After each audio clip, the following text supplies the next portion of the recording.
好多人都冇醒覺喎，而家嘅港股已經悄悄變身啦。8年最大規模上市改革落地，門檻大劈價上市可以秘密遞交，究竟係黃金機遇，定係真正嘅資本賭場陷阱嘛？今日同大家由淺入深拆透呢場改寫香港金融格局嘅深層變局，全球資本市場嘅競爭從來都係一場無聲但最激烈嘅排位賽。世界各地嘅主流交易所日日都喺度更新規則、優化制度，只為搶奪優質企業上市資源。而香港作為世界級核心金融中心，多年以嚟都身處呢場資本大戰嘅最前線。熟悉資本市場走勢嘅朋友都知，過去港股憑住成熟嘅監管體系、透明嘅上市規則、自由流通嘅資本環境，長期吸引無數海內外內優質企業嚟港融資，亦都係內地企業進軍國際市場最重要、最核心嘅跳板。但隨住納斯達克新加坡交易所不斷放寬上市政策，搶佔市場份額，再加新時代科創企業嘅上市需求不斷轉變，傳統港股舊規則嘅弊端越嚟越明顯，優質上市資源不斷流失，新股融資增速放緩，市場成交熱度持續低迷，種種問題逼住港交所必須大刀闊斧改革。而今次推出嘅 IPO 制度升級係近8年力度最大、改動最全面、影響最深遠嘅一次市場化變革，直接改寫港股新股發行嘅底層邏輯。無論係已上市企業、二級市場投資者，成個港股市場生態都會被徹底重塑。今次港股 IPO 改革核心有2大顛覆性改動，亦都係徹底改變港股上市門檻同監管邏輯嘅關鍵。第一，大幅下調各類企業嘅上市准入門檻，專門針對雙重股權架構、企業未盈利、科創企業、海外2次上市企業3大類主體，全面放寬市值營收等硬性考核指標。第二，全面推行 IPO 保密遞交制度，取消沿用10幾年嘅公開招股草案披露規則，徹底同美國、英國、新加坡等國際主流資本市場接軌。呢2項改動表面睇係放寬規則、簡化流程，實則係港交所為咗應對全球交易所激烈競爭，適配新經濟企業發展特性，盤活港股低迷流動性嘅終極佈局。但資本市場永遠都係風險與機遇並存，即係大幅鬆綁嘅同時，港股多年建立嘅監管平衡、投資者保障體系、市場穩定生態都面臨全新挑戰，亦都令市場再次掀起熱議。而家嘅港股究竟會成為科創企業嘅融資天堂，定係徹底淪為冒險家嘅樂園、國際資本嘅賭場？想要真正睇透今次改革嘅深層價值同隱藏危機，我哋必須逐一對新舊規則做詳細對比，先可以揾到港交所改革嘅真正底層邏輯。喺改革未落地之前，港股對特殊架構、創新型企業嘅上市門檻設得非常嚴苛，核心目的就係篩選規模成熟、盈利穩定、經營穩健嘅優質企業，最大限度保障中小投資者嘅利益。舊規則入面採用雙重股權、差異化投票權嘅新經濟企業上市，最低市值必須達到400億港幣，呢個超高門檻，直接將一大批處於成長階段、有合禁技術、有增長潛力，但暫時未做到超大市值嘅科創企業擋喺港股門外。而對於未盈利、只可以靠營收證明實力嘅創新企業，要求更加苛刻，上一財年營收最少10億港幣，市值門檻更高達100億港幣。雙重高標準限制之下，好多重研發、高擴張、短期冇盈利嘅科技公司根本冇資格登陸港股。除此之外，已經喺海外上市，打算嚟港做第二上市嘅中概股同海外創新企業，同樣要滿足100億港幣市值，要求好多優質中小企業，因此無緣港股市場。今次改革就呢啲核心指標做咗近乎腰斬式嘅大幅下調，准入門檻全面鬆綁雙重股權架構，企業嘅上市最低市值由400億港幣直接降至100億港幣，大量成長型科創企業瞬間獲得上市資格，未盈利採用營收測試嘅創新企業，市值由100億港幣下調至60億港幣，年度營收要求亦都由10億港幣大幅調低至6億港幣，徹底減輕初創創新企業嘅上市壓力。至於海外企業赴港二次上市嘅市值門檻，同樣由100億度下調至60億港幣，為更多中小體量海外企業回流香港打通禮通道。從呢一系列數據改動可以好清楚睇到，港交所嘅改革導向已經徹底轉變，不再一味追求超大市值值穩定盈利嘅傳統成熟企業，轉而偏向扶持高成長、高創新、高科技屬性嘅新經濟企業，完美適配新時代科創企業前期重投入、輕盈利、高速擴張嘅發展模式。比起數值門檻嘅下調，今次最具爭議、最顛覆行業慣例嘅改動，一定係全面落地嘅 IPO 保密遞交制度，亦都係今次改革最貼近國際，同時風險最大嘅一項調整。喺2013年開始，港交所一直實行嚴格嘅公開披露機制，所有準備上市嘅企業，只要遞交上市申請，就必須公開招股草案，全程接受市場媒體同所有投資者嘅監督審視。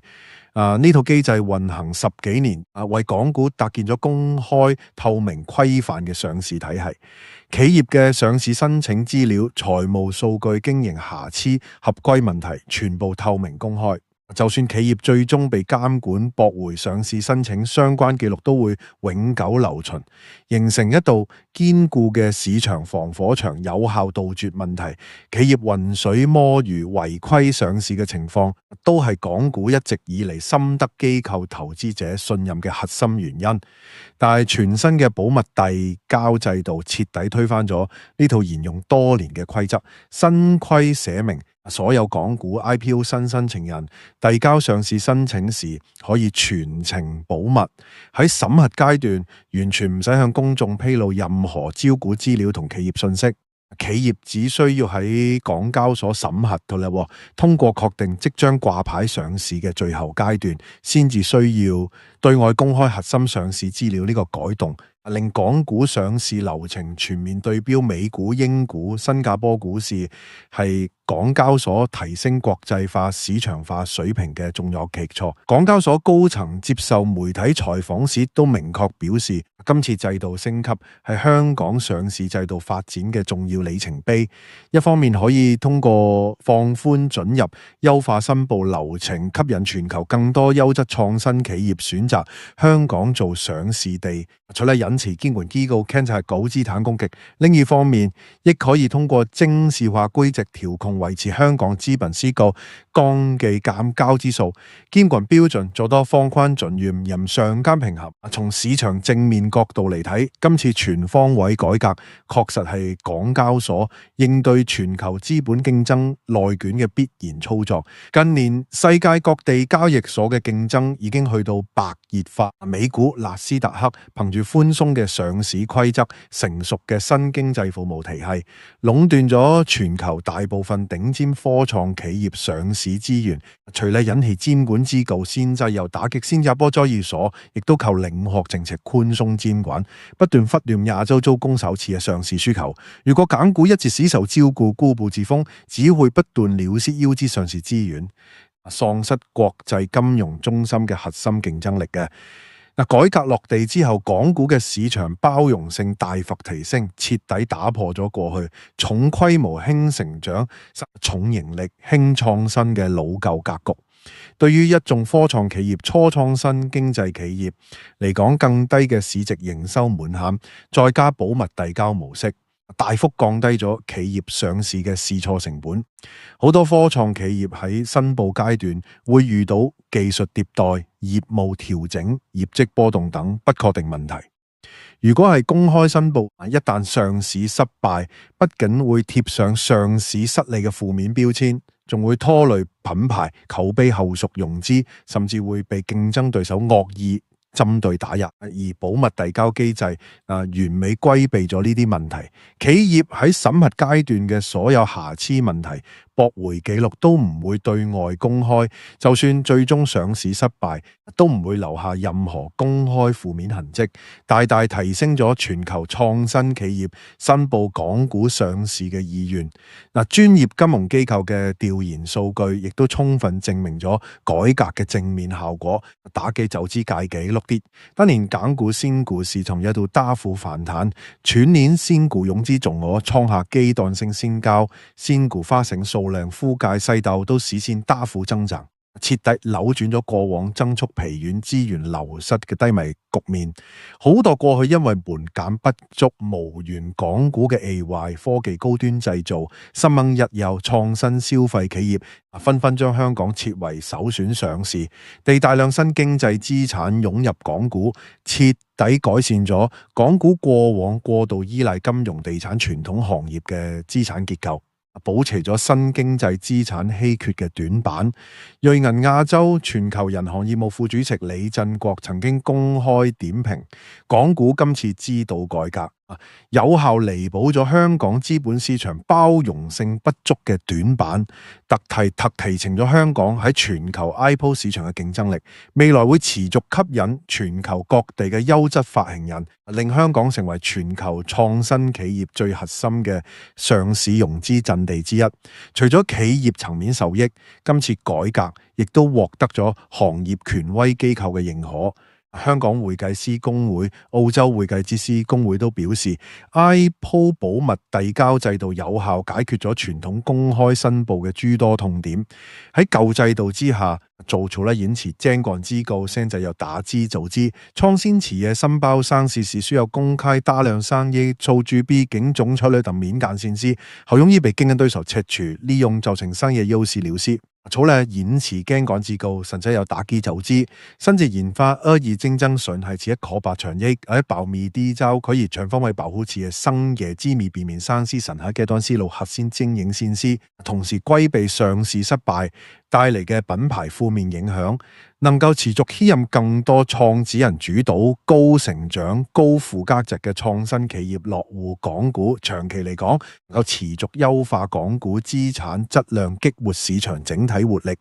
但任何資本市場嘅制度迭代，永遠都係利弊共生，風險與機遇並存。今次港股大刀闊斧鬆綁規則，雖然盤活咗市場熱度啊，吸納咗增量資產，但同時都埋下咗深層次長期性嘅市場風險。呢啲風險唔會即刻爆發，呢只會隨住大量低門檻企業上市，慢慢累積持續發酵，最終動搖港股嘅市場根基。好多散戶只見到新股擴容、市場熱鬧嘅表面紅利，忽略咗規則鬆綁背後嘅監管失衡、投資者保障弱化、劣幣驅逐良幣等核心隱患。呢個亦都係市場不斷質疑港股會變成冒險家樂園嘅根本原因。首先，上市門檻全面下調，直接拉低咗港股企業嘅准入質量底線，打破咗港股多年嚟穩健優質成熟嘅資產標籤過去。港股靠嚴苛嘅量化門檻篩選出嚟嘅都係行業龍頭、經營穩定、抗風險能力強嘅優質企業，能夠為投資者提供穩定回報，亦都係港股深受全球機構資金青睞嘅核心優勢。改革之後，大量低營收、低市值、未盈利、規模細小嘅初創企業、中小企業成功拿到上市入場券。除了因此监管之高，先在遏制嘅呢次嘅普遍存在以模式不清楚影利令呢波肉抗風險能力差，以致波動指打等問題。除了延遲監管機構，現在又打擊走資部分企業，甚至依靠單一業務生存，客戶高度集中，引發效率低下，場景持續虧損，純粹靠篩多嘅包裝數據就可以登錄港股。除了因此監管之高，現在又打擊走資，仲要門檻大幅放寬，將會引發短中長期三重市場亂象。短期之內三 C 成本降低，門檻放寬，會導致離三 C 企業數量爆炸式增長，大量資質參差嘅企業扎堆申報 IPO， 令港股新股市場進入野蠻擴容狀態。中期嚟講，大量劣質企業上市之後，新股破發，股價暴跌，業績暴雷會成為常態。過往港股低破發率嘅優勢徹底消失，無數參與打新同二級市場投資嘅散戶會持續虧損被套牢，令長期發展落去，大量低質資產持續湧入，會逐步稀釋港股整體資產質量，形成典型嘅劣幣驅逐良幣格局。優質成熟企業嘅估值關注度被分流削弱，市場投資邏輯徹底由價值投資轉向題材炒作，徹底顛覆港股成熟國際資本市場嘅定位。其次，全面推行嘅 IPO 保密遞交制度，看似對標國際保護企業，實則拆除咗港股最重要嘅前置風險防火牆，大幅削弱上市前置監管同市場監督能力，直接放大所有投資者嘅投資風險。喺傳統公開機制之下，企業上市審核全程透明，租股夫財務報表合規資料、經營風險全部公開。除了因此監管之高，現在又打擊走資分析師之高媒體散戶都可以詳情監督提前識別財務作假去規劃測試經營漏洞等問題。就算監管初期出現審核疏漏，市場監督力量都可以及時保衛攔截問題。企業上市為投資者預留充足嘅風險研判、調研、核查時間，但保密遞交制度落地之後，成個上市審核流程變成內部閉環操作。企業申報資料、監管問函、問題整改全部唔對外公開，完全切斷咗市場監督渠道。投資者只可以喺企業審核完畢、即將掛牌上市嘅最後一刻先睇到完整企業資料研判、調研、核查時間被極度壓縮。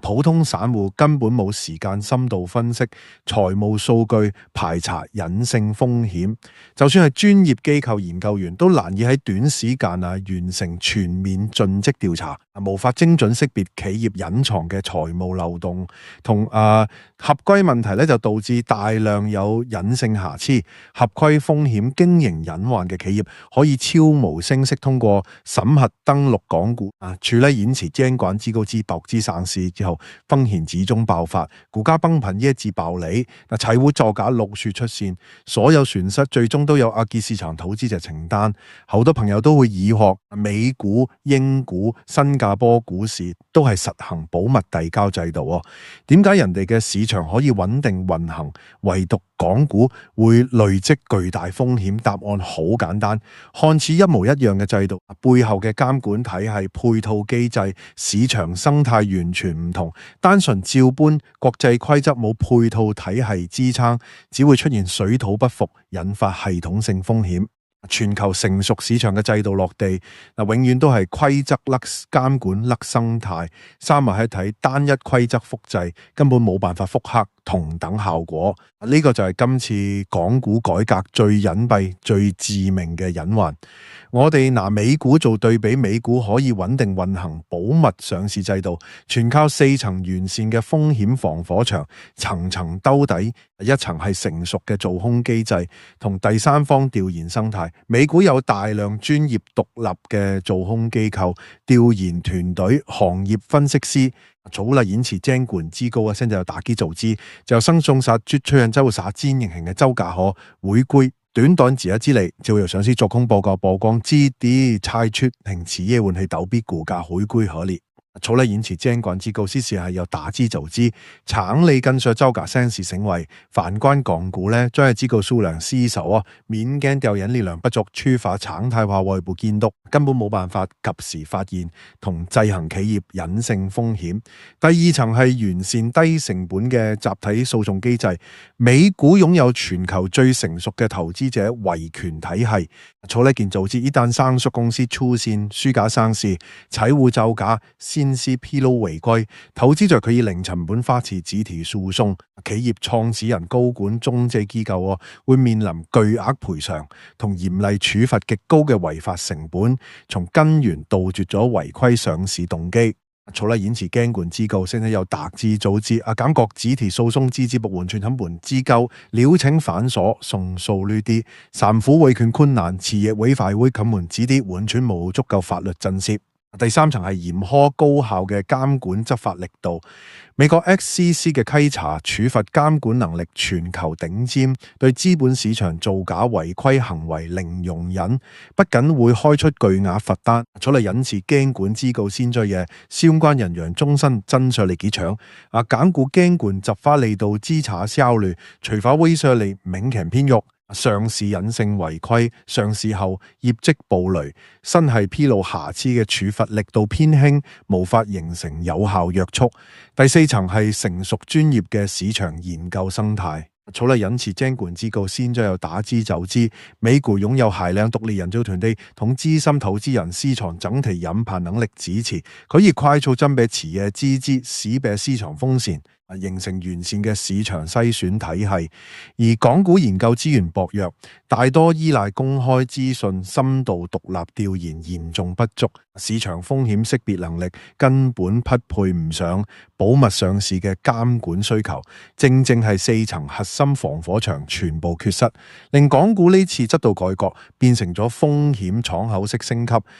美股嘅保密制度係嚴監管、高震懾、強監督基礎上嘅市場化便利，而港股嘅保密制度係監管短板、監督薄弱、低成本違規前提下嘅單純鬆綁。除了人前監管機構先就有打擊走資，最終只會令市場風險疊加持續累積嘅。但低門檻准入嘅低違法產品，若市場見到多重研判疊加監管投資屬性持續優化，投機屬性不斷增強，優質價值企業慢慢離場，炒作型期嘅扎堆上市，最終一步步淪為資本炒作嘅遊樂場。從長期市場格局嚟睇，今次改革會持續改寫港股嘅資本生態同估值體系，引發深層次結構性矛盾。過去港股靠優質穩定資產吸引全球機構長線資金，價值投資係市場核心基石。但大量高波動、高風險、純炒作嘅低質企業上市之後，市場整體波動率大幅提升，投資確定性持續下降，追求穩健回報嘅機構資金會持續減持撤離港股，取而代之嘅係短線投機資金市場投資邏輯，徹底由價值投資轉為情緒博弈、題材炒作，資本市場服務實體經濟扶持優質企業嘅核心功能被弱化，資本炒作屬性被無限放大。更加關鍵嘅係門檻放寬，只係短期拉升咗新股發行數量同融資規模，完全冇解決港股長期流動性不足嘅核心痛點。港股一直存在嚴重嘅流動性分層，除了延遲監管機構先仲有打擊走資，投保要實見係要壟斷這啲不法自成交，長此零成交，啲波動無人問津，大量先中手罰之相思之後，先依附分流存量流動性，令細價股、中小市值個股嘅流動性危機更加嚴重。好多新股上市即刻淪為僵屍股咧，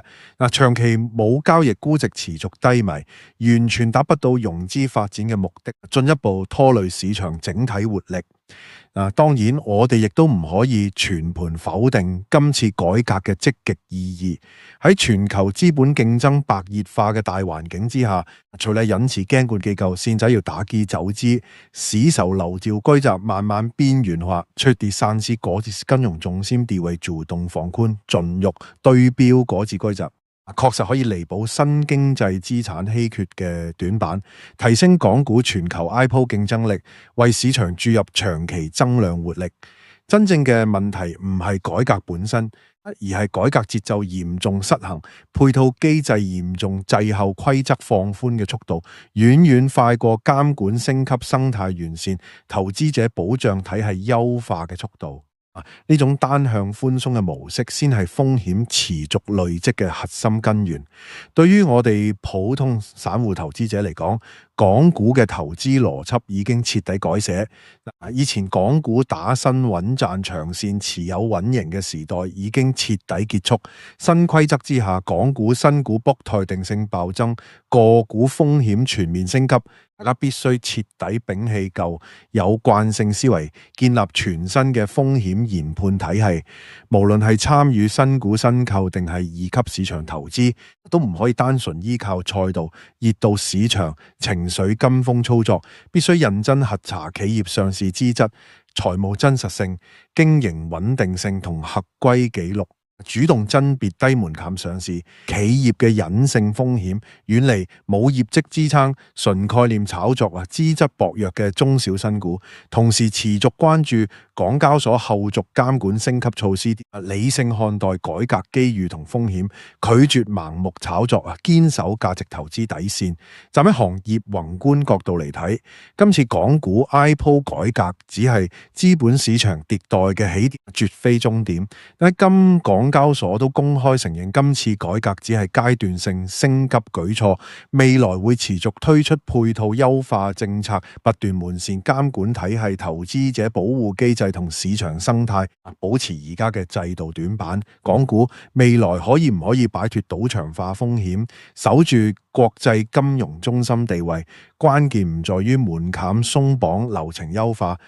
除了延遲經運之外，現在有大機構就在於能否克服補齊監管短板，強化完善維權體系，培育成熟市場生態，精築坐落方框盡屋，從贏慣循序改革，真正服務於市場長遠經項發展，而非短期熱度炒作。整體嚟講，呢一場8年以嚟港股最大嘅規模嘅上市之道改革，係一把妥妥嘅雙刃劍，短期可以激活新股熱度興全球競爭力，今日增量企業資源，但長期嚟講，配套缺失帶嚟嘅疊加風險絕對唔可以忽視。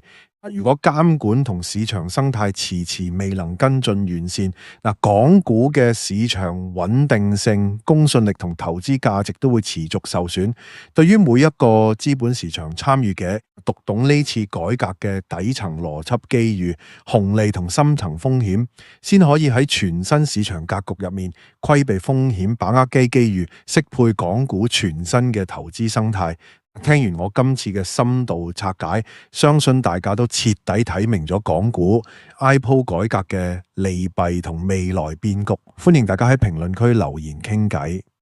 講講你覺得今次改革係利好港股，定係會令港股徹底淪為資本賭場？你之前玩港股打新、港股投資有冇踩過雷賺過錢？都可以分享出嚟交流遊一下。中意呢條深度乾貨片嘅朋友，記得點讚、收藏、轉發俾身邊炒港股市嘅朋友，順手點擊訂閱我頻道，開啟小鈴鐺。後續會持續用粵語拆解港股新政、資本底層邏輯、投資避雷技巧，第一時間同大家更新最新市場動態，唔走漏任何機遇同風險。